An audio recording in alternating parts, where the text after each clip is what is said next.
Diferensialın bu şitdə niyə olmalıdır deyə mən onu göstərmək istəyirəm. Bəzi yoldaşlar bunu diferensialsız qoşur. Bax, indi adi avtomatla qoşmuşuq. Bu sasiska məşhur test eləyirlər ondan. Nolu vermişəm sasiskaya. İndi fazan verəcəm, sasiska yanacaq. Görürsünüz? Yanır sasiska.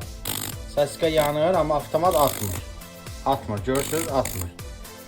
Deməli, indi biz onu test edirik diferensialını. Eyni sasiskadır və yaxud yandırıb üstünə qoymuşuq. Deməli, indi bunu test edirik diferensialına. Bax, qoşacaq bunu buna. Burada yenə də diferensial işə düşməyəcək. Çünki, bax, qoşuram, bax, fikir versiniz. Görürsünüz, bax, sasiska yanır, amma diferensial atmır. Çünki diferensial bunu dövrə kimi görür. Elə bilir ki, adi bir, hansısa bir avadanlıq qoşmuşuq. Amma yəni bunu adi metal korpus ya sızma cəryanı olsa, kənar sızma olan kimi avtomatik atacaq diferensial.